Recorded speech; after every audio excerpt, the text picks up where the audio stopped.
Hello everyone, a warm welcome to you all on the Unacademy. I wish you a Merry Christmas and hope a year full of blessings to you. And I hope you all guys are doing good and welcome to you all on the Unacademy. तो आज देखते हैं आज हमें क्या पढ़ना है और कौन सा चैप्टर कंप्लीट करने वाले हैं हम इसके पहले हमने एडोलिसेंस वाले चैप्टर में बहुत सारे टॉपिक्स को कर रखा है और आज की क्लास में हम एडोलिसेंस वाले ही चैप्टर का जो लास्ट टॉपिक बचा हुआ है दैट इज रिप्रोडक्टिव हेल्थ वो कंप्लीट करने वाले हैं and today is a Christmas day and that's why I am wishing you अ मेरी Christmas and I hope Santa Claus brings a lot of happiness and everything which you have wished for. And now चलो थोड़ा start करते हैं आज पढ़ाई तो अपने लिए इम्पोर्टेंट है ही तो इसलिए पढ़ना भी ज़रूरी है जैसे आप लोग हमेशा पढ़ते हो कुछ डेज आते हैं जब आपको एंजॉय भी करना चाहिए तो आज का दिन वैसा ही है जब आपको बहुत एंजॉय करना चाहिए तो एंजॉयमेंट के साथ साथ थोड़ी सी पढ़ाई भी कर लेनी चाहिए तो आज का वीडियो बहुत ज़्यादा लंबा नहीं होगा मैंने बस टॉपिक को कंप्लीट करने के लिए जो कि बहुत एक छोटा सा टॉपिक है आपका तो उसके लिए एक वीडियो बनाया है दैट इज़ दिस एंड इसको आई होप कि you all guys will enjoy this class and let's begin I am here to help you guys to crack all class 8 CBSE exams and all the competitive exams which are based on this syllabus. And मैंने बहुत सारे ऐसे exams के बारे में आपसे बातें की थी पहले की क्लासेस में जिसमें मैंने बताया था कि और भी कितने एग्ज़ाम्स होते हैं कॉम्पिटिटिव एग्ज़ाम्स जिसके लिए आप अभी से प्रिपेयर करना स्टार्ट कर सकते हो और क्यों आपके लिए क्लास 8 का सिलेबस इतना ज़्यादा इम्पोर्टेंट हो जाता है। ये सारी बातें हमने कर रखी है एंड नाउ आज हम लोग थोड़ा-सा और पढ़ाई की बात करेंगे जिसके बाद आपका ये चैप्टर फिनिश हो जाएगा or you will master this chapter at the end of this class you will learn everything and now I'm a new educator here that's why I want to introduce myself to you. My name is Ruchi Pandey. I am pursuing MBBS from Government Medical College and I have a teaching experience of a year. I'm very passionate about teaching and it's my hobby actually. That's why I want to help you guys for your preparation of competitive exam and improving your performance with simplify lessons.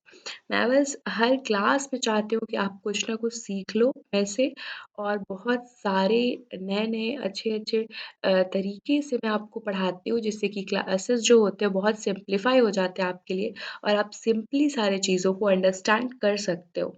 And then here is a subscription कि आपको subscription क्यों लेना चाहिए? Subscription के क्या benefits मिलते हैं आपको जिससे कि आपको सब्सक्रिप्शन परचेज़ करना चाहिए। तो थोड़ी-सी बात करेंगे यहाँ पे ज़्यादा देर नहीं, उसके बाद जो लास्ट टॉपिक बचा हुआ हमारे चैप्टर का, उसको जस्ट कंप्लीट कर लेंगे।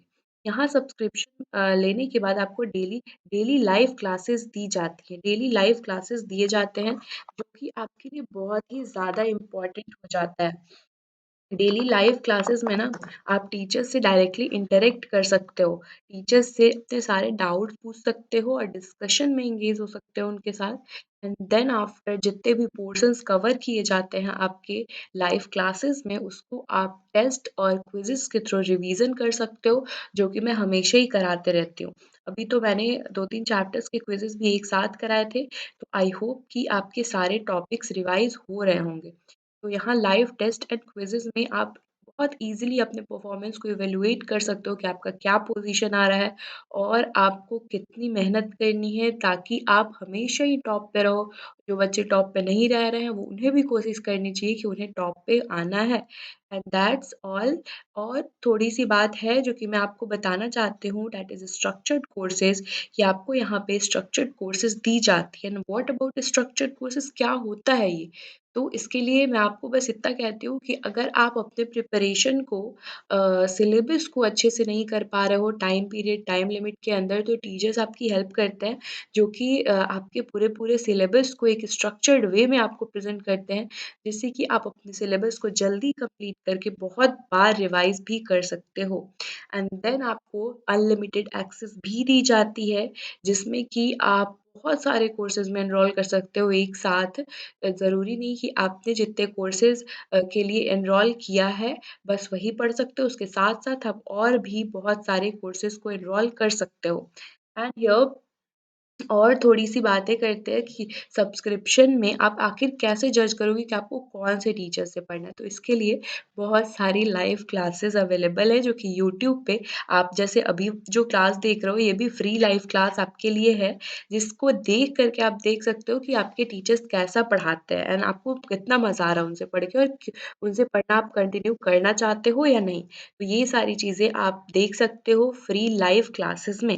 एंड देन ऐसा नहीं है कि जितने टीचर्स आपको यहाँ यूट्यूब पे लाइव क्लासेस में दिखते हैं, बस इतने ही होते हैं। वहाँ पे बहुत सारे और भी टॉप एजुकेटर्स हैं, पूरे कंट्री से जिससे कि पढ़ने का मौका आपको मिल रहा है एंड ऑल आर एक्सपीरियंस्ड सारे बहुत ही एक्सपीरियंस टीचर होते हैं, जिनके पास बहुत दिनों का एक्सपीरियंस होता है, वो हमेशा आपको करेक्ट इन्फॉर्मेशन ही देते हैं, कुछ भी अननेसेसरी चीज़ें नहीं पढ़ाते जो कि आपके सिलेबस में नहीं है। एंड आप देख सकते हो यहाँ पे कितने सारे ऐसे टीचर हैं एंड कुछ कम्प्रिहेंसिव सिलेबस की बातें करते हैं, जिसमें कि आपको mathematics, science, English, social science and Hindi cover कराते हैं। एंड मैं तो आपको अभी तक पता चल गया होगा, मैं बहुत ज़्यादा न्यू नहीं हूँ, बहुत दिनों से आपको पढ़ा रही हूँ। तो यू गेट टू नो कि मैं आपको आपका साइंस का पोर्शन कवर कर रही हूँ, जिसमें से मैं बायोलॉजी पोर्शन कवर करने वाली हूँ पहले तो, जिसमें मैंने कुछ चैप्टर्स पढ़ा भी रखा है और I hope you guys have enjoyed all the classes of mine and then after how to install Unacademy learning app. Course तो एनरोल क्यों करना चाहिए मैंने बता दिया, लेकिन उसके लिए आपको सबसे ज़्यादा इम्पोर्टेंट है कि लर्निंग ऐप को इंस्टॉल करो एंड देन आप उसमें अपने कोर्स को टाइप करके एनरोल कर सकते हो और जिस टीचर से आपको पढ़ना है वो टीचर्स भी आप सेलेक्ट कर सकते हो। वहाँ पे कुछ ग्रुप ऑफ टीचर्स भी होते हैं जिसके हिसाब से आप अपने बैचेस सेलेक्ट कर सकते हो। एंड हियर अगर आपको टीचर्स के साथ जॉइन होना है डिस्कशन में एंड देन या फिर आपको कोई डाउट होता है या फिर बाद में आपको नोटिफिकेशंस नहीं मिल पाते किसी वजह से कि कौन से टीचर की क्लासेस कब होने वाली है, तो इसके लिए आप टेलीग्राम ऐप जॉइन कर सकते हो, जहाँ पे आप टीचर्स के साथ इजीली चैट कर सकते हो, पूछ सकते हो अपने सारे डाउट्स को। तो बस यहाँ एक दे रखा है लिंक, जिसको आप पेस्ट कर दोगे, डिस्क्रिप्शन बॉक्स में भी दे रखा है, तो जिसको आप कॉपी करके अपने यूआरएल में टेलीग्राम ऐप के अंदर पेस्ट कर दो या फिर जस्ट उसको सर्च करोगे तो it will bring you to that app. तो वहाँ से आपका पूरा ऐप खुल जाएगा, उसके बाद आप जॉइन कर सकते हो चैट को। एंड देन मैं आपसे जो सबसे इम्पोर्टेंट बात है कि सब्सक्रिप्शन कितने का मिलेगा, ये आपसे बताने के लिए मैंने यहाँ एक डेटा दे रखा है, जिससे कि मतलब हमेशा ही एवरी टाइम आई सजेस्ट कि आपको you should buy a 1 year subscription. और ऐसा क्यों लेना चाहिए? क्योंकि आपका कोर्स जो होता है ना वो पूरे 1 साल का होता है और ऐसा ना हो कि कोर्स के पहले ही आपका सब्सक्रिप्शन एंड हो जाए और आपको फिर से री-एनरोल करना पड़ जाए, तो वापस से उतने कॉस्ट आपके दोबारा पे करने पड़ सकते हैं। और वैसे भी जब आप 12 मंथ का सब्सक्रिप्शन लेते हो ना तो ये 50% खुद ही ऑफ हो जाता है, जिससे कि आपका कोर्स 12,2500 की जगह 1250 का ही हो जाता है। एंड देन आफ्टर 15,000 का ये कोर्स आप परचेज़ करते हो, जो कि 1 साल का कॉस्ट है और ये बहुत ज़्यादा नहीं है, इट्स इकोनॉमिक फॉर यू। और यहाँ पे कोड एक दे रखा है RP001, that is my code, और इस कोड को अगर आप यूज़ करके परचेज़ करना चाहते हो तो you will get extra 10% of. And उसके बाद सब्सक्रिप्शन कितने का हो जाएगा? तो उसके बाद सब्सक्रिप्शन आपका हो जाएगा 13,500 का ही, जो कि पहले 15,000 का हुआ करता था। तो ये बहुत ही ज़्यादा आपके लिए बेनिफिशियल है, ये कोड को आप जस्ट लर्न दिस RP001, उसके बाद आपका सब्सक्रिप्शन बहुत ही इकोनॉमिक हो जाएगा, जो कि बहुत ज़्यादा मुझे नहीं लगता है कि है पूरे 1 साल के कोर्स के लिए। एंड हियर चलो, अब तो बहुत सारी बातें हो गई सब्सक्रिप्शन की, अब थोड़ी-सी आप चाहते हो कि पढ़ाई होनी चाहिए, तो थोड़ी-सी बातें करेंगे चैप्टर के अंदर क्या-क्या चीज़ें बाकी हैं, क्या-क्या टॉपिक्स अभी रह गए हैं, जिसको कंप्लीट करना है। तो पिछली क्लास में ना मैंने बहुत सारे हॉर्मोन्स के बारे में आपके साथ डिस्कस किया था एंड रिप्रोडक्टिव फेज़ के बारे में डिस्कस किया था और ये भी बताया था कि अनबॉर्न बेबी का सेक्स डिटर्मिनेशन कैसे होता है। आज की क्लास में ना जस्ट अपन बहुत बहुत ज़्यादा मैं आपको रिकॉल भी नहीं कराने वाली, ना ही आपका ज़्यादा टाइम वेस्ट होने वाला है। जस्ट मैं ये चाहती हूँ कि जो बचे हुए टॉपिक्स हैं उनको आप फुल्ली अंडरस्टैंड करो, समझो और फिर इस क्लास के लास्ट में आपको ऐसा नहीं लगेगा कि आपका कोई टॉपिक रह गया या फिर कुछ टॉपिक्स में आपको डाउट है या फिर कोई भी चीज़ें आपकी कोई भी सब्जेक्ट वीक हो रही है। तो अगर ऐसा लगता है आपको कोई डाउट फेस करते हो आप, तो प्लीज़ आप कमेंट सेक्शन में डाउट्स को छोड़ देना और I will reply all your doubts. मैं सबको सॉल्व कर दूँगी and then let's begin this chapter. सबसे पहला जो आज हम पढ़ेंगे वो होगा role of hormone in completing the life history of insects and frogs. मतलब मुझे लगता है ना कि बहुत सारे बच्चों ने बहुत बारी मुझसे ये क्वेश्चन पूछा होगा एंड देन मैंने क्या कहा, मैंने कहा कि बच्चा मैं पढ़ाऊंगी तब आपको सारी चीज़ें पता चल जाएंगी और सारी चीज़ों को मैं फिर से आपको एक्सप्लेन कर दूंगी। एंड देन जो दूसरा वाला टॉपिक आज पढ़ने वाले हैं उसका नाम है रिप्रोडक्टिव हेल्थ और ये क्यों ज़रूरी है आपके लिए मेंटेन करना और रिप्रोडक्टिव हेल्थ होता क्या है, ये सारी चीज़ें आज के लेक्चर में कवर करने वाले हैं। तो पहला देखते हैं role of hormone in completing the life cycle of insects and frogs. तो मैंने आपको जब रिप्रोडक्शन वाला चैप्टर पढ़ाया था ना तो मैंने बताया था आपको कि मेटामॉर्फोसिस क्या होता है। तो मेटामॉर्फोसिस जो होता है वो एक ऐसा प्रोसेस है जिसमें कि जो ट्रांसफॉर्मेशन होता है लार्वा का एडल्ट में। तो आपने ये पूछा था कि लार्वा क्या होता है? तो जो यंग वन्स होते हैं ना एडल्ट के उनको लार्वा कहते हैं क्योंकि वो अपने पेरेंट्स से बहुत डिफरेंट होते हैं। जैसे कि मैंने बताया था कि जो टैडपोल्स होते हैं फ्रॉग के जो कि एग्स से बनते हैं, तो टैडपोल्स के अंदर थोड़े फिश लाइक कैरेक्टर्स डेवलप हो जाते हैं। आप देख सकते हो फिगर दे रखा है टैडपोल का। इसके अंदर फिश लाइक कैरेक्टर्स डेवलप हो जाते हैं जिससे कि इनके टेल जो होते हैं ना वो थोड़े इलोंगेट हो जाते हैं, फिन्स डेवलप हो जाते हैं और थोड़े ये फिशेस की तरह बिलोंग करते हैं। ये हमेशा एक्वेटिक एनवायरनमेंट में ही रहते हैं एंड इनकी फूड हैबिट भी थोड़ी डिफरेंट होती है इनके पेरेंट्स से।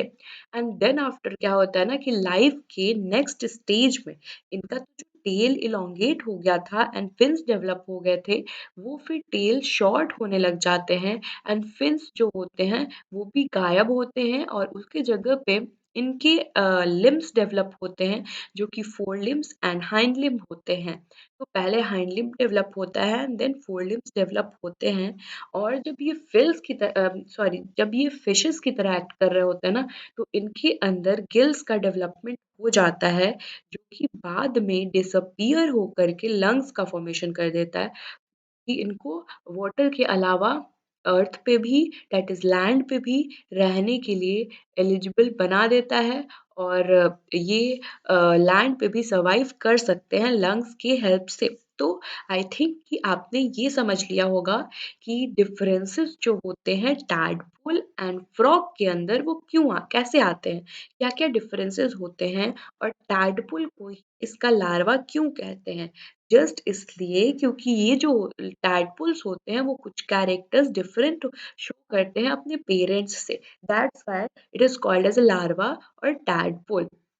और ये जो लार्वास होते हैं वो इंसेक्ट्स में भी होते हैं क्योंकि वो भी कुछ अपने कैरेक्टर्स अलग शो करते हैं अपने पेरेंट्स से। बट उनके लार्वा को ना टैडपोल नहीं कहते। जो कैटरपिलर आपको पढ़ना है आपके चैप्टर में जनरली जो सिल्कवॉर्म पढ़ना है आपके चैप्टर में उसके लार्वा को कहते हैं कैटरपिलर। तो वो भी अपने पेरेंट्स से थोड़े डिफरेंट होते हैं। That's why they are called with a different name. तो उनको अलग नाम दे दिया गया है। एंड देन इस प्रोसेस को जो लार्वा से एडल्ट में ट्रांसफॉर्मेशन होता है थ्रू ड्रास्टिक चेंजेस और भी बीच में थोड़े चेंजेस आ रहे हैं जिसको आप नोटिस कर सकते हो। तो ये सारे चेंजेस को इंक्लूड करने के बाद जो चेंजेस आते हैं टैडपोल और लार्वा के अंदर जिससे कि वो एडल्ट में कन्वर्ट हो जाते हैं, उस प्रोसेस को मेटामॉर्फोसिस कहते हैं। I hope it is getting clear to you guys. और आपको अगर मेरी बातों में से कोई भी पॉइंट समझ नहीं आता है तो प्लीज़ उसको कमेंट सेक्शन में ड्रॉप करो और I will explain it to you. मैं आपको समझाऊंगी सारे टॉपिक्स को। एंड देन यहाँ पे हमें पढ़ना है कि ये हॉर्मोन्स जो होते हैं वो क्या रोल प्ले कर रहे होते हैं जिससे कि ये टैडपोल जो होते हैं वो लार्वा में कन्वर्ट हो जाते हैं। तो यहाँ देखेंगे नेक्स्ट स्लाइड में what is written over there is the larva of frogs and silk moth passes through certain stages to become adult. तो मैंने आपको बताया कि जो लार्वा होते हैं वो कुछ डिफरेंट कैरेक्टर्स शो करते हैं जो उनके पेरेंट्स के अंदर नहीं होता। तो इनके अंदर कुछ चेंजेस आते हैं जिसके वजह से ये फिर एडल्ट में कन्वर्ट हो जाते हैं। जो मेटामॉर्फोसिस होता है इंसेक्ट्स के अंदर, वो इंसेक्ट हार्मोन रेगुलेट करते हैं, कंट्रोल करते हैं उसको, इंसेक्ट हार्मोन। और इन हार्मोन्स का भी एक पर्टिकुलर नाम हो सकता है और it is called just as a insect hormone. Insect hormone कहा गया है जिसकी वजह से इंसेक्ट के लार्वा में चेंजेस आते हैं।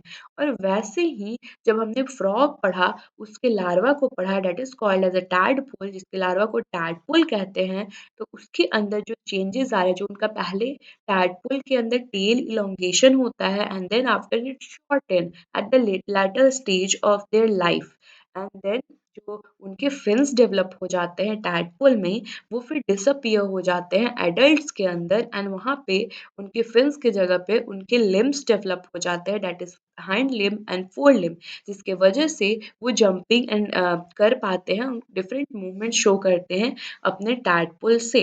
और फिर वो अर्थ पे लैंड पे आने लग जाते हैं और सरवाइव करने लग जाते हैं क्योंकि उनके अंदर गिल्स डेवलप हो गया, उनके अंदर गिल्स तो टैडपोल के अंदर था एंड जो एडल्ट फ्रॉग होते हैं वो गिल्स जो होता है वो डिसअपियर होकर के कन्वर्ट हो जाता है लंग्स के अंदर, जिससे कि वो लैंड पे सर्वाइव कर पाते हैं। आई होप कि all you guys are getting my points and what is more important is कि ये चेंजेस जो होते हैं उसको रेगुलेट कौन करता है, कंट्रोल कौन करता है। तो आपकी बॉडी में जब आप प्यूबर्टी में एंटर करते हो तो जितने चेंजेस भी हो रहे हैं, आपके बॉडी में बहुत सारे चेंजेस होते हैं जिनके बारे में मैंने पिछले क्लासेस में डिस्कस किया था। तो अभी मैं ये बताना चाहती हूँ कि जो अभी तो फ़िलहाल हम फ्रॉग एंड इंसेक्ट्स के बारे में पढ़ रहे हैं और इनकी बॉडी में जितने भी चेंजेस होते हैं, वो सारे चेंजेस जो होते हैं, वो हार्मोन की वजह से ही होते हैं और इनके हार्मोन का नाम होता है थायरॉक्सिन, जो कि फ्रॉग के अंदर चेंजेस के लिए रिस्पॉन्सिबल होता है। जैसे हमारे अंदर ह्यूमन्स में बॉयज़ के अंदर उनका जो सेक्स हार्मोन है टेस्टोस्टेरोन वो रिस्पॉन्सिबल होता है चेंजेस लाने के लिए। वैसे ही गर्ल्स के अंदर जो ईस्ट्रोजन फीमेल सेक्स हार्मोन है वो रिस्पॉन्सिबल होता है चेंजेस लाने के लिए। और ये जो दोनों हार्मोन होते हैं वो प्यूबर्टी के टाइम पे रिलीज होना स्टार्ट हो जाते हैं। वैसे ही इंसेक्ट्स के अंदर जो इंसेक्ट हार्मोन होते हैं वो इन चेंजेस को कंट्रोल कर रहे होते हैं, जो कि इनके लार्वा से एडल्ट में जो ट्रांसफॉर्मेशन हो रहा है उसमें हेल्प करते हैं। वैसे ही thyroxine is a hormone which is produced in frogs. Frogs के अंदर प्रोडक्शन होता है थायरॉक्सिन का, जो कि उनके लार्वा को एडल्ट में कन्वर्ट होने में हेल्प करते हैं। और इसके लिए सबसे इम्पोर्टेंट होता है कि जहाँ भी वो वाटर में रह रहे हैं उनके लार्वास, वहाँ पे आयोडीन प्रेज़ेंट होना चाहिए। अगर आयोडीन प्रेज़ेंट नहीं होगा ना तो थायरॉक्सिन का भी प्रोडक्शन नहीं होगा और फिर उनके लार्वा एडल्ट में कन्वर्ट नहीं हो पाएँगे, वो लार्वा ही रह जाएँगे। तो इसके लिए ज़रूरी है आयोडीन का प्रेज़ेंस, जो कि थायरॉक्सिन के प्रोडक्शन में हेल्प करता है। आई होप कि सारे बच्चों को सारी बातें समझ आ रही होंगी। और अगर ज़रा-सा भी आपको ऐसा लगता है ना कि आपको डाउट हो रहा है या फिर मैम की कोई बातें समझ नहीं आ रही, तो यू कैन आप लोग मुझे डाउट्स भेज सकते हो। आप लोग कमेंट सेक्शन में अपने डाउट्स भी पूछ सकते हो and I will clear all your doubts. यहाँ पे आप देखो, मैंने बताया था ना कि जो टैडपोल जो होता है वो फिश लाइक कैरेक्टर शो कर रहे होते हैं। वो वाटर के अंदर होते हैं। इनके अंदर गिल्स प्रेजेंट होते हैं, टेल होता है, टेल का इलोंगेशन होता है एंड देन यहाँ पे फिन्स होते हैं जिसकी वजह से वो स्विम करते हैं एक फिश की तरह। एंड देन जब ये चेंज हो रहा है, इनके अंदर मेटामॉर्फोसिस हो रहा है और ये एडल्ट बन जाते हैं, तो ये जो टेल होता है ना वो डिसअपियर हो जाता है, शॉर्ट होता है, डिसअपियर हो जाता है एंड उसके अंदर डेवलप हो जाते हैं लिम्ब्स, जो आप देख सकते हो। Four limb and hind limb ये डेवलप हो जाते हैं और इनके जो गिल्स हैं वो कन्वर्ट हो जाते हैं लंग्स में, जो कि इनको लैंड पे सर्वाइव करने में हेल्प करते हैं। And this process is called as a metamorphosis. इस प्रोसेस को जो ड्रास्टिक चेंजेस आते हैं टैडपोल से एडल्ट के अंदर, फिर वो चेंज हो जाते हैं उनके लार्वा, तो इस प्रोसेस को मेटामॉर्फोसिस कहते हैं। जो कि फ्रॉग के अंदर एक हार्मोन जो होता है ना, जिसका नाम है थायरॉक्सिन, एक हार्मोन है जिसका नाम है थायरॉक्सिन, जो कि फ्रॉग के अंदर इन चेंजेस को कंट्रोल कर रहा होता है। और थायरॉक्सिन के प्रोडक्शन के लिए ज़रूरी होता है आयोडीन का होना। आयोडीन का होना प्रोडक्शन के लिए आयोडीन का होना ज़रूरी होता है, जो कि रेगुलेट करता है कि ये प्रोड्यूस हो रहा है वाटर में।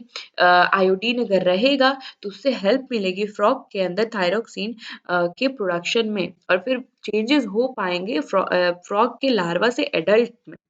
And then after we will talk about reproductive health. बच्चे, अगर आपको थोड़ा सा भी डाउट होता है किसी भी पार्ट में, तो आप मुझसे पूछ सकते हो और डाउट को क्लियरली कमेंट सेक्शन में डाल देना, and I will clear all your doubts.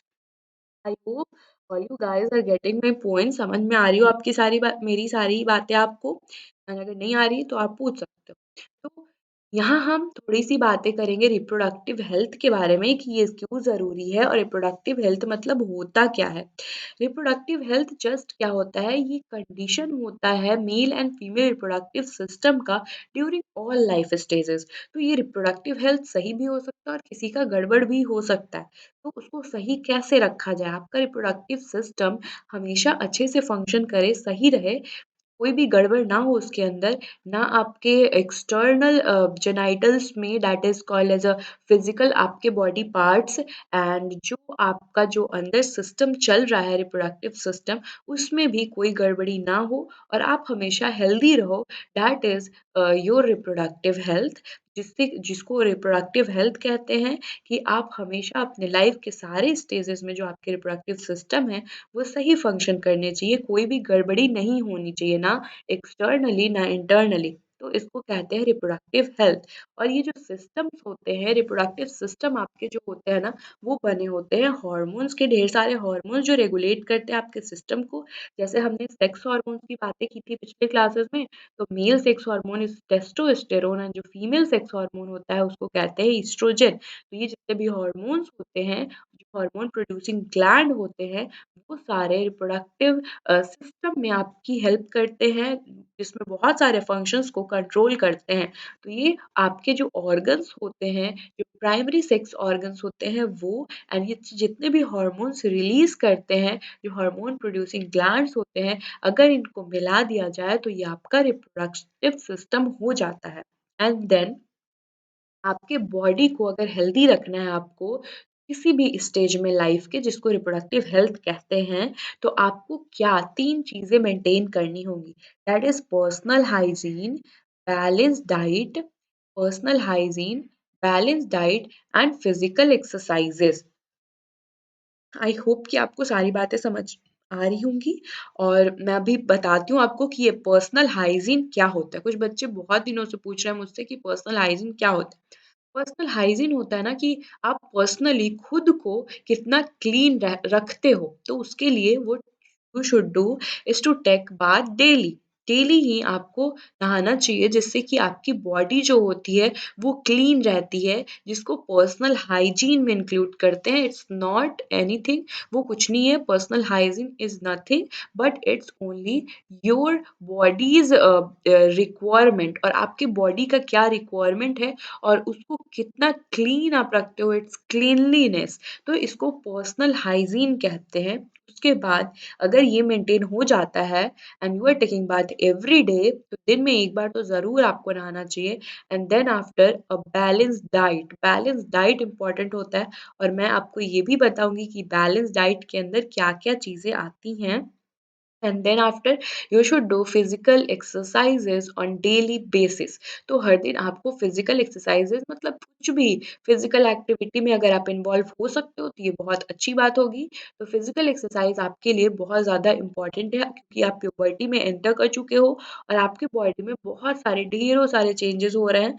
And उसके लिए अगर आप चाहते हो कि हेल्दी रहो तो आपको फिजिकल एक्सरसाइजेस करने होंगे, आपको पार्टिसिपेट करना होगा। आप कुछ जो आपके स्कूल में स्पोर्ट्स होते हैं, अगर आप उसमें नहीं कर पार्टिसिपेट कर सकते हो तो you should walk, you should run, running करनी चाहिए, वॉकिंग करनी चाहिए, कुछ योगास कर सकते हो, आप स्ट्रेचिंग कर सकते हो, जिससे कि आपकी हाइट भी जो सडनली इंक्रीज होती है इस टाइम पीरियड पे, तो आपकी जो हाइट इंक्रीज होती है, आपका जो वेट बहुत बच्चों का बढ़ जाता है, तो ये सारी चीज़ें कंट्रोल होंगी। हाइट को जितना इंक्रीज होना चाहिए उतना हो जाएगा प्रॉपर अमाउंट में एंड आपका वेट भी कंट्रोल में रहेगा। तो आई होप कि ये 3 चीज़ें आपको समझ आ गई होंगी कि what is personal hygiene, balance diet and physical exercise. Balance diet को तो मैं अभी जस्ट एक्सप्लेन करने वाली हूँ। ये तीनों पॉइंट्स आपको क्लियर हो गए होंगे। देन उसके बाद ये देखते हैं कि एडोलेसेंस के टाइम पे क्या होता है कि बॉडी ग्रो कर रही होती है आपकी। आपकी बॉडी ग्रोइंग स्टेज में होती है, आपके ऑर्गन्स ग्रो कर रहे होते हैं, रिप्रोडक्टिव ऑर्गन्स के भी ग्रोथ होते हैं, आपकी बॉडी की भी ग्रोथ होती है, जिसमें आपका हाइट सडनली इंक्रीज़ होने लग जाता है, आपके वेट में डिफरेंसेस आ जाते हैं, आपकी बॉडी पे हेयर्स का डेवलपमेंट होता है और ये सारी चीज़ें जो हमने पहले की क्लासेस में की थी कि और कितने सारे चेंजेस आते हैं इस रिप्रोडक्टिव फेज में। और जब आप एडोलेसेंस में एंटर कर जाते हो तब तो आपकी बॉडी जनरली ग्रो कर रही है। तो what do you need is, आपको ज़रूरत किन चीज़ों की है कि आप खुद को क्लीन रखो, पर्सनल हाइजीन पे ध्यान दो and then after balance diet खाओ, ऐसा डाइट खाओ जिसके अंदर protein, carbs and carbohydrate, protein and fat तीनों ही आपको मिले। तो वैसे डाइट को बैलेंस डाइट कहते हैं और इसके अंदर क्या-क्या आते हैं, मैं वो भी आपको एक्सप्लेन करूँगी and then after you should do physical exercise on daily basis. हर दिन आपको फिजिकल एक्सरसाइज और फिजिकल फिटनेस में इन्वॉल्व होना है और कुछ भी फिजिकल एक्टिविटी करनी है। तो इससे आप हमेशा ही हेल्दी रहोगे और आपका रिप्रोडक्टिव हेल्थ भी मेंटेन रहेगा। एंड नाउ आप सोचते होंगे कि क्या-क्या चीज़ें आपको खानी चाहिए जब आप एडोलेसेंट वाले एज में हो तो आपका न्यूट्रिशनल रिक्वायरमेंट क्या होना चाहिए और क्या खाने से आप ज़्यादा हेल्दी रह सकते हो, आपकी ग्रोथ कैसे इंक्रीज़ हो जाएगी। कुछ बच्चों के हाइट नहीं इंक्रीज़ होते हैं, कुछ बच्चे जो होते हैं उनके बहुत अंडरवेट रह जाते हैं, तो ये सारी चीज़ें आपको फेस ना करनी पड़े। इसके लिए सबसे इम्पोर्टेंट है कि आप अपने न्यूट्रिशनल रिक्वायरमेंट को देखो कि आप जो न्यूट्रिशन ले रहे हो, उनमें क्या वो सारी चीज़ें हैं जो होनी चाहिए, जो आपको चाहिए, आपके बॉडी को चाहिए न्यूट्रिशन। वो सारे न्यूट्रिशनल रिक्वायरमेंट्स को देखते हुए ही आपको कोई भी चीज़ खानी चाहिए। तो यहाँ पे मैं कुछ ऐसे न्यूट्रिशनल चीज़ों को डिस्कस करूँगी जो आपके लिए इम्पोर्टेंट है और जो आप खा सकते हो और जो आपकी बॉडी को बहुत अच्छे अमाउंट में एनर्जी एंड न्यूट्रिशन प्रोवाइड करता है और इस एज में आपके लिए ज़रूरी होता है जिससे कि आपकी ग्रोथ अच्छे से हो सकती है। तो इसमें आप देख सकते हो आराम से कि इसमें दे रखा है एग दे रखा है एंड हियर इज़ मिल्क।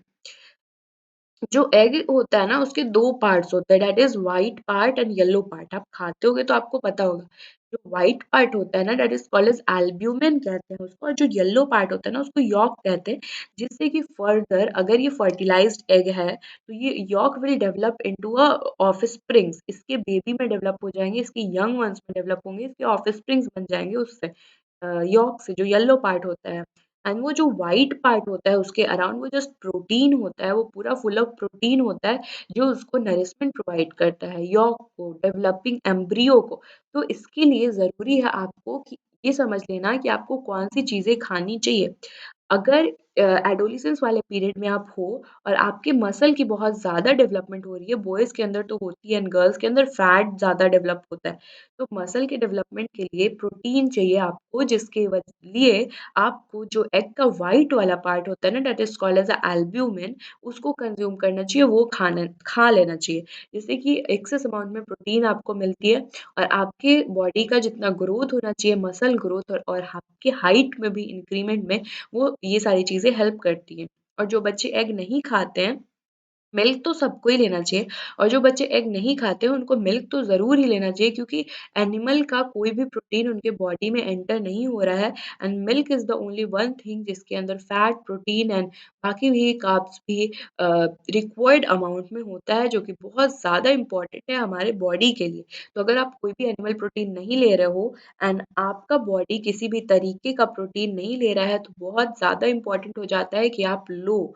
आप मिल्क लो, कुछ बच्चे बहुत नखरा करते हैं, उन्हें पसंद नहीं होता है, बोलते हैं अपनी मम्मा को कि कुछ भी दे दो, मिल्क नहीं पिएँगे, दूध नहीं पिएँगे, तो ये बहुत गलत बात है बच्चा। दूध पीना आपके लिए बहुत ज़्यादा इम्पोर्टेंट होता है क्योंकि इसके अंदर बहुत सारे अच्छे न्यूट्रिएंट होते हैं जो आपको मिलते हैं। तो जिससे आपकी ग्रोथ में हेल्प हो जाती है, आपकी बॉडी का ग्रोथ जो होता है वो प्रॉपर होता है। तो इसके लिए ज़रूरी है कि आप प्रोटीन वाले diet low that is egg and milk यहाँ पे हमने देखा। And adolescence is a stage of rapid growth and development. Hence, the diet for an adolescent has to be carefully planned. तो ये सारी बातें मैंने आपको बता दी कि क्यों आपको डाइट में ये सारे न्यूट्रिशनल रिक्वायरमेंट को फुलफिल करना चाहिए क्योंकि आपकी जो बॉडी है वो ग्रोइंग फेज में होती है, ग्रो कर रही होती है, ग्रोथ हो रहा है, रैपिड ग्रोथ। तो अगर आप डाइट नहीं लोगे सही अमाउंट में न्यूट्रिएंट को नहीं कंज्यूम करोगे तो आपकी बॉडी अंडर डेवलप्ड रह सकती है और आपके हाइट भी कम हो सकते हैं, जितने होने चाहिए उतने तो बिल्कुल नहीं होंगे, अगर आप ये सारी चीज़ें अपने डाइट में इंक्लूड नहीं करते हो तो। And then after we will study about balanced diet मैंने बोला था मैं पढ़ाऊँगी आपको बैलेंस्ड डाइट के बारे में। तो बैलेंस्ड डाइट क्या होता है? बैलेंस्ड डाइट के अंदर होता है protein, carbohydrate and fat and vitamin in required proportion जितना होना चाहिए आपकी बॉडी को जितनी प्रोटीन चाहिए, जितना फैट चाहिए, जितना कार्बोहाइड्रेट चाहिए, जितना विटामिन चाहिए, ये सारे रिक्वायरमेंट फुलफिल होते हैं जैसे डाइट डाइट में उसको बैलेंस डाइट कहते हैं जिसमें आता है milk and Indian meal. What is Indian meal? Indian meal होता क्या है? तो मैं आपको बता दूं कि ये जो इंडियन मील दे रखा है ना जो आप खाना डेली बेसिस पे खा रहे हो जिसके अंदर होती है रोटी, दाल, वेजिटेबल्स, रोटी, दाल एंड वेजिटेबल्स। तो जो भी रोटी, दाल और वेजिटेबल और आप डेली बेसिस पे खा रहे हो, तो रोटी के अंदर तो ढेर सारा कार्ब्स आपको मिल जाएगा एंड दाल के अंदर बहुत सारी प्रोटीन मिल जाएगी एंड जो वेजिटेबल्स होते हैं उसमें विटामिन्स, मिनरल्स आपको मिलते हैं एंड फैट भी आपको रोटी और दाल में मतलब थोड़े से अमाउंट में मिलता है। तो कोई भी चीज़ ऐसी नहीं होती जो completely protein, completely fat, completely carbs हर चीज़ में आपको थोड़ा बहुत तीनों का ही प्रोपोर्शन मिलता है और ऐसा डाइट जिसमें रिक्वायर्ड प्रोपोर्शन में ये सारी चीज़ें मिलती हैं उसको बैलेंस डाइट कहते हैं। अपन उसको बैलेंस डाइट कहते हैं और इट इंक्लूड मिल्क, मिल्क आता है इसमें एंड बहुत सारी और भी चीज़ें आती हैं। यहाँ हम बात कर रहे हैं मिल्क और इंडियन मील के बारे में जो आप डेली बेसिस पे खाते हो रोटी, दाल, वेजीज़ तो ये सारे चीज़ हो जो होते हैं उसमें वो कंप्लीटली आपको सारे न्यूट्रिएंट दे रहे होते हैं जो आपको ज़रूरत होती है। उसके बाद हम देखते हैं कि जो इन्फेंट्स होते हैं ना, जो यंग वन्स होते हैं, जिनका अभी-अभी जन्म हुआ है, वो छोटे बच्चे जो होते हैं, वो मदर्स मिल्क पे फ़ीड करते हैं। ऐसा वो क्यों करते हैं? क्योंकि जो मिल्क होता है ना, जो मदर का मिल्क होता है, वो उनको सारे न्यूट्रिशनल रिक्वायरमेंट को फुलफ़िल कर देता है। इसलिए आपको भी बोला जाता है कि आपको भी बाद में लैटर स्टेजेज़ में भी ग्रोथ के आपको मिल्क एसेंशियल है आपके लिए क्योंकि उसमें आपके न्यूट्रिशनल रिक्वायरमेंट फुलफिल हो जाते हैं। तो जो इन्फेंट्स होते हैं वो मदर्स मिल्क जो होता है उनको प्रोवाइड करता है पूरा-पूरा नरिशमेंट दैट दे नीड जो भी उनको ज़रूरत होती है उनके बॉडी के ग्रोथ के लिए। क्योंकि जब वो इन्फेंट होते हैं बहुत कम स्टेज में बहुत कम एज में होते ग्रुप में होते हैं तब उनको इन्फेंट्स कहते हैं और उस टाइम पे उनके बॉडी की ग्रोथ भी हो रही होती है। तो ग्रोथ के लिए ज़रूरी है कि आप बैलेंस डाइट लो और सबसे ज़्यादा इम्पोर्टेंट बैलेंस डाइट किसी इन्फेंट के लिए हो सकता है उसके मदर का मिल्क जिस पे वो फ़ीड करते हैं and it contains all the required amount of nutrients जो होने चाहिए। सारे न्यूट्रिएंट्स के रिक्वायर्ड अमाउंट होते हैं एंड देन हम यहाँ देखते हैं कि हमें वेजिटेबल्स, लीफ़ी वेजिटेबल्स और फ्रूट्स क्यों खाना चाहिए। जो आयरन होता है ना वो आपका जो ब्लड होता है, आपका जो हीमोग्लोबिन होता है, वो जनरली आयरन से बना होता है। तो आपकी बॉडी में जो ब्लड फ्लो कर रहे हैं, जो हीमोग्लोबिन है, उस हीमोग्लोबिन का काम होता है ऑक्सीजन को कैरी करना बॉडी के एक पार्ट से दूसरे पार्ट में। जब आप ब्रीथ इन करते हो ना तो बच्चे लंग्स में आपके बहुत सारा एयर चला जाता है एंड वहाँ से जो ऑक्सीजन होता है ना वो प्यूरिफाई करके आपके ब्लड में जाता है और वो आपके न्यूट्रिशनल रिक्वायरमेंट को भी फुलफिल करता है और कैरी करता है ऑक्सीजन को from one part of your body to the other part. इसके लिए ज़रूरी है कि आपके बॉडी में रिक्वायर्ड अमाउंट में हीमोग्लोबिन होना चाहिए। रिक्वायर्ड अमाउंट में हीमोग्लोबिन होना चाहिए, उसकी कमी नहीं होनी चाहिए ताकि आप ईज़िली आपके बॉडी के सारे सेल्स को ऑक्सीजन मिलते रहे और सारे सेल्स फंक्शन करते रहें, सबको एनर्जी मिलती रहे क्योंकि ऑक्सीजन को यूज़ करके ही एनर्जी गेन करते हैं हमारे सारे सेल्स। तो इसके लिए ज़रूरी है ऑक्सीजनेटेड रहना। तो ऑक्सीजन कैरी करने वाला जो पार्ट होता है वो होता है हीमोग्लोबिन।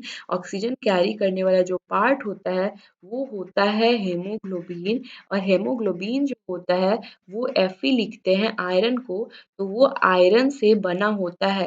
हीमोग्लोबिन जो होता है वो आयरन से बना होता है एंड जो आयरन होता है वो आपके बॉडी में हीमोग्लोबिन बनाने में हेल्प कर रहा है और हीमोग्लोबिन आपके ब्लड का पार्ट है। तो ऐसा कह सकते हैं कि ये ब्लड बनाने में हेल्प करता है। तो इसलिए ज़रूरी है आपको ऐसे वेजिटेबल्स खाना जो कि जिसके अंदर आयरन होता है, जो आयरन कंटेन करते हैं जिससे कि आपका ब्लड जो होता है वो बन जाता है आपके बॉडी में बहुत सारे हार्मोन्स ये हीमोग्लोबिन्स आ जाते हैं जो ऑक्सीजन को कैरी करने में हेल्प करते हैं। तो इसके लिए आपको लीफ़ी वेजिटेबल्स खाना चाहिए, जो ग्रीन वेजिटेबल्स आप देखते हो ना, जो लीफ़ी वेजिटेबल्स आपको अच्छे नहीं लगते, वैसे वेजिटेबल्स बहुत ज़्यादा इम्पोर्टेंट हो जाते हैं, उसके अंदर वो आयरन कंटेनिंग होते हैं तो आयरन कंटेन करते हैं, तो ये बहुत ज़्यादा ज़रूरी है आपके लिए खाना। दैट्स व्हाई आपके लिए ये चैप्टर ज़्यादा इम्पोर्टेंट हो जाता है क्योंकि आप इसी फ़ेज़ से गुज़र रहे हो, तो आपको जानना चाहिए कि आपको कौन-कौन सी डाइट लेनी चाहिए और क्या नहीं खाना चाहिए। तो इसके लिए मैंने बहुत सारे अच्छे-अच्छे एग्ज़ाम्पल्स भी दिए आपको और बैलेंस डाइट के बारे में बताया कि एक बैलेंस डाइट के अंदर क्या-क्या हो सकता है रिक्वायर्ड अमाउंट में। And here you can see कि जो लीफी वेजिटेबल्स होते हैं उसके साथ-साथ आप जैगरी खा सकते हो, मीट खा सकते हो, जो मीट आप खाते हो चिकन का और भी बाकी एनिमल्स का, उसके अंदर भी क्योंकि एनिमल प्रोटीन जो होता है वो सबसे ज़्यादा इम्पोर्टेंट होता है आपके लिए और जो बच्चे वेजिटेबल्स खाते हैं, जो बच्चे नॉन-वेज होते हैं अ, उनके लिए तो मीट वो खा ही सकते हैं, लेकिन जो बच्चे वेगन होते हैं, वो मीट नहीं खाते और उनको फ्रूट्स एंड बाकी लीफी वेजिटेबल्स एंड मिल्क तो ज़रूर लेना चाहिए। और हम यहाँ बात करते हैं कि आयरन कंटेनिंग और क्या-क्या चीज़ें हो सकती हैं। तो here is a leafy vegetable दे रखा है and then after jaggery, meat, citrus मतलब कि होता है आपका जो कि नींबू, जो भी खट्टे चीज़ होते हैं जो आपके सार टेस्ट के होते हैं, उसको कहते हैं सिट्रस। तो ये हो जाता है जिसके अंदर जो विटामिन भी इंक्लूड करता है, विटामिन सी कंटेनिंग जितने भी खट्टे चीज़ आप खाते हो ना जैसे कि ऑरेंज हो गया, लेमन हो गया, ये सारी चीज़ों के अंदर विटामिन सी पाया जाता है बहुत अमाउंट में, तो ये भी आपके लिए बहुत ज़रूरी है और आपकी इम्यूनिटी को जनरली ये बूस्ट कर देता है। तो आपके लिए अभी कोरोना के टाइम में तो बहुत ज़्यादा इम्पोर्टेंट है कि आप विटामिन सी वाली चीज़ें लो, तो आप सिट्रस वाले ऐसे फ्रूट्स खाओ जो कि थोड़े आपको टेस्ट में सार लगते हैं वैसे फ्रूट के अंदर वैसे वेजिटेबल्स में और भी आ जाता है, लेमन होता है और फ्रूट में ऑरेंजेस आ जाते हैं। तो ये सारी चीज़ें आपके लिए जाननी बहुत ज़रूरी है क्योंकि आप इसी फ़ेज़ से ग्रोथ के गुज़र रहे हो और आपकी बॉडी में बहुत सारी ग्रोथ हो रही होती है। तो गूसबेरी मतलब आँवला, आँवला जो आप खाते हो अभी ठंड में तो आ जाता है मार्केट में, तो ये सारे जो मैंने पॉइंट्स डिस्कस किए उसको आप ध्यान में रखो और ये आपके लिए बहुत ज़्यादा इम्पोर्टेंट है। यहाँ जस्ट एक फिगर दे रखा है ना जिसमें लीफी वेजिटेबल्स यहाँ शो कर रहे हैं, लीफी वेजिटेबल्स हैं जिसके अंदर विटामिन्स एंड मिनरल्स होते हैं and here is meat that you feed on जो कि आपको बहुत ज़्यादा पसंद होता है और मीट के अंदर बहुत ज़्यादा अमाउंट में एनिमल प्रोटीन मिल जाती है आपको और फैट एंड कार्ब्स भी मिलते हैं। तो ये एक बैलेंस डाइट है जो कि आप ले सकते हो एंड देन आफ्टर ये सीरियल्स जो कि बहुत सारे पल्सेस एंड जैसे व्हीट एंड दाल जो भी चीज़ें आप खाते हो वो सारी चीज़ इंक्लूड करते हैं और वो एक बैलेंस्ड अमाउंट में होना चाहिए। सिर्फ़ रोटी या फिर सिर्फ़ दाल आप नहीं खा सकते हो, आपको सारी चीज़ों को मिला कर के खाना होता है दैट इज़ आवर इंडियन मील जो कि हम खाते हैं। And then after we will study about the we were studying about the nutritional need of the adolescent इसी में आगे देखते हैं कि आपको क्या-क्या चीज़ें नहीं खानी चाहिए। चिप्स एंड जो पैक्ड स्नैक्स होते हैं, जो आप मार्केट से लेते हो, जो कि जंक फूड होते हैं, जो बाहर में बनते हैं and it contains lot of एक अननेसेसरी चीज़ें उसमें होती हैं, जो कि आपके हेल्थ के लिए ज़रूरी नहीं है। वो बिल्कुल भी न्यूट्रिशनल रिक्वायरमेंट आपके बॉडी का पूरा नहीं करती और कोई भी उसमें न्यूट्रिशनल रिक्वायरमेंट को पूरा करने वाली चीज़ ना विटामिन, ना मिनरल, ना प्रोटीन ये सारी चीज़ें वो कंटेन नहीं करती। वो सिर्फ़ अननेसेसरी चीज़ें हैं जो कि टेस्ट में बहुत अच्छी होती है जिसकी वज़ह से हम खा लेते हैं, बट बाद में उनका कोई भी बॉडी पे अच्छा इफ़ेक्ट नहीं होता। तो इसलिए आपको मना किया जाता है कि आप ज़्यादा पैक्ड और चिप्स वग़ैरह स्नैक्स ऐसे नहीं लो।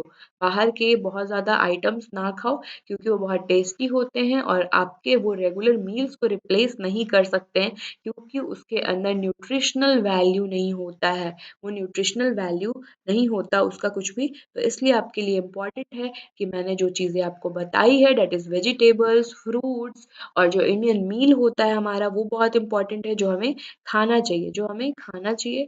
बट ये जो बाहर की चीज़ें हम खा लेते हैं कभी-कभी टेस्ट की वजह से वो हमारे न्यूट्रिशनल रिक्वायरमेंट को पूरा नहीं करते हैं, तो इसे हमें नहीं खाना चाहिए। I hope all you guys are getting my points clearly और अगर किसी को कोई भी बात समझ नहीं आती है तो you can leave your doubt in comment section में आप पूछ सकते हो। And here we will talk about the personal hygiene कि इसमें क्या-क्या चीज़ें आती हैं। मैंने अभी बताया था थोड़ी देर पहले कि पर्सनल हाइजीन जो होता है इसके अंदर आपकी बॉडी की क्लीनलीनेस इम्पोर्टेंट है कि आप अपने बॉडी को कैसे क्लीन रखते हो एंड यहाँ अपने बॉडी को क्लीन रखने के लिए आपको क्या करना चाहिए। Everyone should take bath at least once in a day. दिन में एक बार you should take a bath and all part of the body should be cleaned or washed and every day. हर दिन आपको अपने बॉडी के सारे पार्ट्स को clean and wash करना है. If cleanliness is not maintained, there are chances of catching bacterial infections. ऐसा होता है ना कि बहुत दिन तक अगर आप नहीं नहाते हो या फिर क्लीनलीनेस मेंटेन नहीं करते तो बॉडी के कुछ पार्ट्स में बैक्टीरियल एंड फंगस इन्फेक्शंस होने लग जाते हैं जो कि बहुत ही बुरे होते हैं और ये तो नहीं फेस करो तो बहुत अच्छी बात है। तो इसके लिए ज़रूरी है कि you should take bath and clean your body parts daily. हर दिन आपको क्लीन और मेंटेन रहना चाहिए, अपने बॉडी को रखना चाहिए। तो इससे बहुत ईज़िली आप इन सब चीज़ों से बच सकते हो, आपको कोई भी तरह की कोई इन्फेक्शन नहीं होगी। And girls should take special care of cleanliness at the time of menstrual flow. मैंने आपको बताया था कि ये मेंस्ट्रुअल फ्लो क्या होता है और इस टाइम पे girls should take a special care. I hope कि ये सारी चीज़ें आपको क्लियर हो रही होंगी। पर्सनल हाइजीन की तो बात हो गई। ये इसके अंदर आप कैसे खुद के बॉडी को क्लीन रख सकते हो, ये सारी बातें हमने कर ली। एंड फिज़िकल एक्सरसाइज़ की अगर बातें करें, तो फिज़िकल एक्सरसाइज़ जो होता है ना, ये बॉडी को फिट रखने के लिए, पर्सनली फिट रहने के लिए इम्पोर्टेंट होता है और इसके अंदर आप क्या कर सकते हो, इसके अंदर वॉकिंग एंड प्लेइंग आप खेल सकते हो। बहुत सारे स्पोर्ट्स जहाँ आप देख रहे हो यहाँ पे बच्चे बास्केटबॉल खेल रहे हैं और ऐसे बहुत सारे स्पोर्ट्स में आप पार्टिसिपेट कर सकते हो, जिससे कि आपकी बॉडी की जो फिज़िकल एक्टिविटी है वो इंक्रीज़ होती है और आपका बॉडी फिज़िकली फिट हो जाता है। तो फ्रेश एयर में खेलने से ना लंग्स के अंदर बहुत सारे फ्रेश एयर जाते हैं जिसकी वजह से आपका पूरा का पूरा बॉडी ऑक्सीजनेटेड रहता है, ब्लड में ऑक्सीजन का फ्लो मेंटेन रहता है और आपके हर सेल्स तक ऑक्सीजन प्रॉपर अमाउंट में जा रहे होते हैं। ये बहुत ज़रूरी है कि आप हर दिन वॉकिंग एंड प्लेइंग करते हो फिज़िकली फिट रहने के लिए और हेल्दी रहने के लिए। All young boys and girls should take walk, exercise and play outdoor games. तो सभी को ऐसा करना चाहिए। एंड हियर से नो टू ड्रग्स। व्हाई से नो टू ड्रग्स, यहाँ ऐसा क्यों लिखा है? कुछ बच्चे पूछ रहे थे कि ड्रग्स एंड ड्रग अब्यूज़ में क्या डिफरेंस है? तो मैं आज भी उस पॉइंट को भी क्लियर कर दूँगी। तो एडोलेसेंस आपकी लाइफ का ऐसा पीरियड होता है ना जब आपका बॉडी और माइंड दोनों ही चेंज हो रहा होता है। तो कुछ लोग ऐसे होते हैं बहुत एंग्ज़ायटी और इनसिक्योर फ़ील करते हैं। इनसिक्योर का मतलब कि उनकी बॉडी में ऐसी क्या-क्या चेंजेज़ हो रही है जिसकी वज़ह से थोड़े परेशान हो जाते हैं। तो उसको इनसिक्योर फ़ील करना और एंग्ज़ायटी थोड़ी-सी बहुत अजीब-सी फ़ीलिंग आती है उनको कि ऐसा कैसे हो रहा है और क्या-क्या चेंजेज़ बॉडी के अंदर प्रोड्यूस हो रहे हैं। तो इन सब के वजह से उनका माइंड थोड़ा ज़्यादा थिंकिंग एक्टिविटी में इन्वॉल्व हो जाता है और बहुत सारी चीज़ों को सोचने लग जाता है किसी टाइम पे। तब उस टाइम पे आपके कोई फ्रेंड्स आते हैं या फिर कुछ रिलेटिव्स आते हैं या फिर जो भी आपके एज ग्रुप वाले लोग आपको सजेस्ट करते हैं कि टेक अ ड्रग, तो आपको ऐसा बिल्कुल नहीं करना चाहिए। It's just a phase of life जब आपको ये सारी चीज़ें फ़ील हो रही होती हैं और आप बहुत सारे फीलिंग्स के साथ गुज़र रहे होते हो, जब आपकी बॉडी के अंदर बहुत सारे चेंजेज़ हो रहे हैं और आपका माइंड भी इमोशनली मैच्योर हो रहा है, मेंटली मैच्योर हो रहा है, तो उस टाइम पे आपको बहुत सारी चीज़ें हर्ट हो जाती हैं, जिसकी वजह से आप ज़्यादा सोचते हो या फिर एंग्ज़ायटी होती है, आपको इनसिक्योर फ़ील करते हो। तो कोई अगर आपको सजेस्ट करे ना कि you will get relief from it and take it, then you should say no to them. You should say no to them because it is not necessary। और ऐसी कोई भी चीज़ नहीं है जो कि ये इसमें केमिकल्स होते हैं जो आपके बॉडी को थोड़ी देर के लिए रिलीफ कर भी दे, बट इससे आपको हैबिचुअल हो जाते हैं आप इसके लिए। अगर आप 1 से 2 बार भी ले लेते हो तो your body will become habitual to it, और आपके बॉडी को हैबिट डेवलप हो जाएगी जिसकी वजह से उसको रोज़ चाहिए होंगी ये सारी चीज़ें। तो जिसकी वजह से आपकी बॉडी पे बहुत बुरा इफ़ेक्ट होता है, आपके हेल्थ पे बहुत बुरा इफ़ेक्ट होता है, आपके ग्रोथ रुक जाते हैं बॉडी के, और फिर आपकी बॉडी बहुत ग गंदी सी हो जाती है और आपके माइंड भी बहुत बुरे से लगने लगते हैं और आपको और भी बुरा फ़ील होगा। But it's a temporary feeling, कुछ देर के लिए हो सकता है कि लोगों को अच्छा लगे, बट उसके बाद जो उसका परमानेंट इफ़ेक्ट होता है ना, इट्स अनबिलीवेबल और यू कांट अफोर्ड इट, और आपके बॉडी पे बहुत बुरा इफ़ेक्ट हो सकता है उसका। तो you should say no to them if anybody is suggesting you to take drugs. And then here हम इसी को ड्रग अब्यूज़ कहते हैं। ड्रग्स आर जस्ट जो मेडिसिन आप लेते हो उसको ड्रग्स कहते हैं, और ड्रग अब्यूज़ इज़ कि आप उसको गलत तरीके से ले रहे हो, गलत अमाउंट में ले रहे हो, जिसके वजह से आपके माइंड तो रिलीफ़ हो जा रहा है, you will get relief from your pain and your feelings. आपको कुछ टाइम के लिए रिलीफ़ हो जाएगा, बट इट्स नॉट कि आप उसको फिर से कंटिन्यू करो, और 1-2 बार लेने के बाद ही आपको इसकी आदत लग जाती है और फिर आप उसको डेली बेसिस पे लेने लग जाते हो, फिर उसका बहुत ज़्यादा बुरा और गंदा इफ़ेक्ट होता है बॉडी पे। And here we will study about AIDS कि एड्स क्या होता है। Okay, then I will expand it, इसका एक्सपेंड करने पे, एक्सपेंशन करने पे ये होता है acquired immunodeficiency syndrome. Acquired immunodeficiency syndrome, जिसका मतलब है कि आपकी बॉडी में बहुत सारी चीज़ों की डेफिशिएंसी होने लग जाती है, जिसकी वजह से आप बहुत सारे डिजीजेस फेस करते हो। तो एड्स जो है ना वो एक सिंड्रोम है, इट्स नॉट अ डिजीज जैसा, मतलब ऐसा नहीं है कि इसके अंदर बहुत ऐसे वैसे डिजीज हो जाते हैं। ये बस एक ऐसा स्टेज है आपका लाइफ का, ऐसा ये सिंड्रोम ग्रुप ऑफ सिम्पटम्स जो होते हैं, जो शो करते हैं, उसको कहते हैं। तो एड्स होगा कैसे? तो ये एक डेंजरस वायरस है जिसका नाम है human immuno virus, that is a HIV. तो एचआईवी वायरस की वजह से अगर ये आपके ब्लड में एंटर कर जाए किसी वजह से, तो उससे एड्स हो जाता है आपको। और जो इन्फेक्टेड पर्सन होता है वो क्या करता है, वो आखिर पहुँचता कैसे होगा? नॉर्मल पर्सन से एक इन्फेक्टेड पर्सन में ये वायरस कैसे पहुँच जाता होगा? तो ये जो नीडल्स हम यूज़ करते हैं ना, जो डॉक्टर्स यूज़ करते हैं नीडल्स को, जो कि इंजेक्ट करते हैं किसी भी पेशेंट को, हो सकता है वो सेम नीडल उन्होंने किसी और पेशेंट में यूज़ किया होगा, और तब फिर क्या होता है, अगर आप कोई मेडिसिन लेने के लिए हार्मोन्स इंजेक्ट कर रहे हो या फिर ड्रग्स के लिए भी अगर आप नीडल्स को यूज़ करते हो, इंजेक्शंस को यूज़ कर रहे हो, तो उसमें क्या होता है कि जो नीडल आप 2 लोगों के ब्लड में लगाते हो, तो जो नॉर्मल पर्सन होता है ना, उसके अंदर इन्फेक्टेड पर्सन से ये वायरस एंटर कर जाता है उस नीडल में अटैच होकर के। तो ऐसे और भी बहुत सारे मीन्स से हैं, ऐसे बहुत सारे तरीके हैं जिससे कि ये आपकी बॉडी में पहुँच सकता है। जब ब्लड किसी को हम ब्लड चढ़ाते हैं किसी को, इंसान को, तो उस टाइम पे भी ये आपके जो ब्लड वेसल्स पे ब्लड दूसरे के एंटर करते हैं, तो हो सकता है वो इंसान एचआईवी पॉज़िटिव हो और उसके अंदर वो हो वायरस, तो वो एंटर कर सकता है। और ये इन्फेंट के अंदर, जो इन्फेंट फ़ीड करते हैं अपने मदर्स मिल्क पे, तो उन इन्फेंट के अंदर भी उनके मिल्क से पहुँच सकता है। एंड जब वो जब फ़ीटस जो अपने मदर बॉडी के अंदर होता है, तो मदर को अगर ये वायरस हो, तो उसके प्लेसेंटा जो कि फ़ीटस से कनेक्ट करता है उस मदर बॉडी को, तो हो सकता है कि उस प्लेसेंटा से होकर के भी वो मदर बॉडी से उसके फ़ीटस में चला जाए, और जो बेबी बॉर्न होगा उसके अंदर भी वो वायरस आ जाएगा। तो ऐसे कुछ मीन्स हैं जिससे ये वायरस ट्रांसमिट हो सकता है। पहले तो ब्लड से ट्रांसमिट हो सकता है, अगर आप ब्लड किसी को नीडल इंजेक्ट करते हो सेम पर्सन को जो कि एचआईवी पॉज़िटिव है, का नीडल अगर आप एचआईवी नेगेटिव वाले को इंजेक्ट कर देते हो तो उसके अंदर भी ये वायरस जा सकता है। एंड ऐसे ही कुछ और भी केसेस होते हैं जहाँ पे ये जो वायरस होता है वो ट्रांसपोर्ट हो सकता है कुछ मीन्स से। फीटस के अंदर तो मदर प्रेग्नेंट मदर जो होती है उसके प्लेसेंटा से फीटस में जा सकता है। एंड देन जब इन्फेंट जो फीड करते हैं अपने मदर्स मिल्क पे तो उससे भी जा सकते हैं। ये जनरली आपके बॉडी का जो फ्लूइड होता है ना उसी के थ्रू जा सकता है, उसी के अंदर ये सर्वाइव करता है और उसी से ये जा सकता है, एक पर्सन से दूसरे पर्सन में ट्रांसमिट हो सकता है।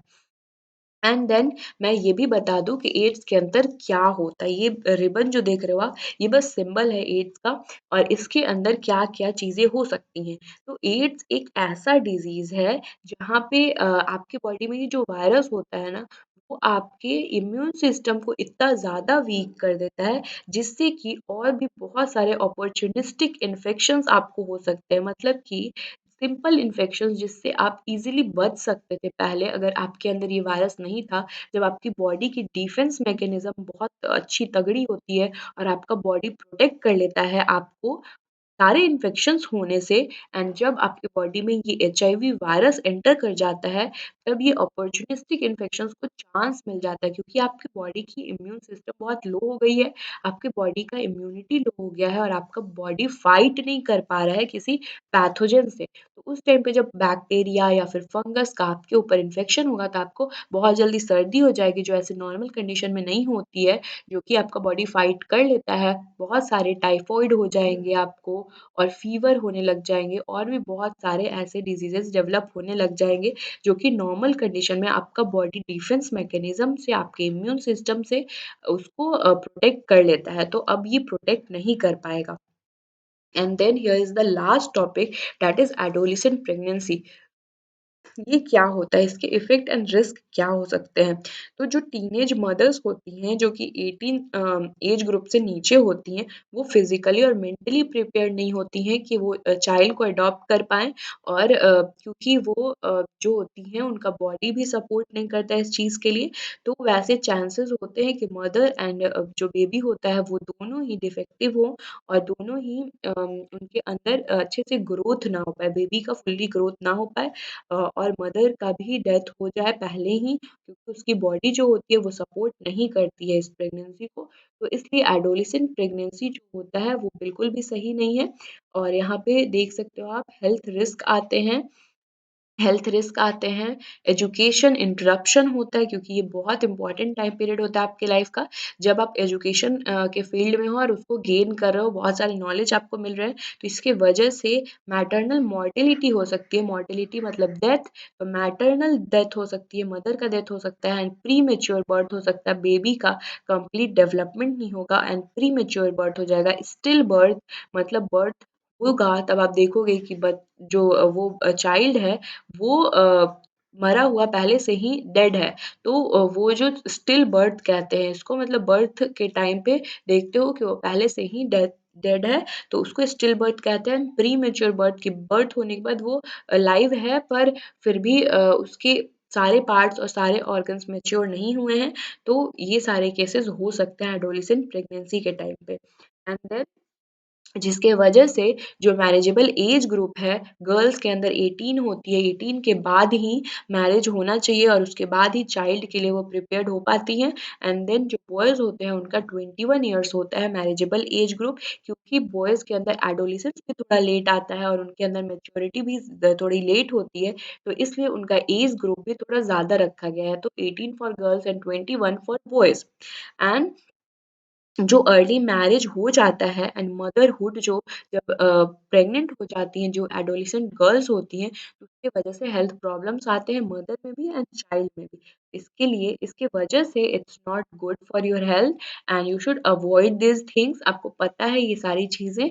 अब ये चैप्टर का आई थिंक एंड हो चुका है एंड आई होप कि आपको सारी बातें पता चल गई होंगी कि आपके बॉडी में कितने चेंजेस आते हैं और वो चेंजेस के लिए कौन-सी चीज़ें रिस्पॉन्सिबल हैं। तो you should not feel insecure और एंग्ज़ियस फॉर इट और आपको बिल्कुल भी ऐसी चीज़ें फ़ील नहीं होनी चाहिए। इट्स ऑल नेचुरल, सारे नेचुरल प्रोसेसेस हैं जो हमने डिस्कस किए हैं वो सब सारे एनिमल्स के अंदर होते हैं, बट हम पढ़ते हैं उसको, बाकी सारे एनिमल्स नहीं पढ़ते। तो ये सारे कॉमन हैं जो कि और भी आपके पेरेंट्स और आपके और भी फैमिली में जितने लोग हैं वो everyone have faced all this changes that you are facing now. तो इट्स ऑल नेचुरल कि आपको बिल्कुल भी we should not feel ashamed of it, और कि हमारे अंदर ऐसे कैसे चेंजेस आ रहे हैं और ऐसी चीज़ें नहीं सोचनी चाहिए। And I hope all you guys are doing good, and बहुत अच्छा है कि आप लोग आज क्रिसमस के दिन इंजॉय करो, एकदम मस्त मस्ती वस्ती करो।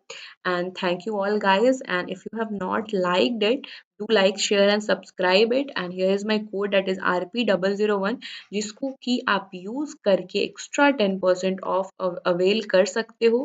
आपके सब्सक्रिप्शन में एक्स्ट्रा 10% ऑफ आपको मिल सकता है।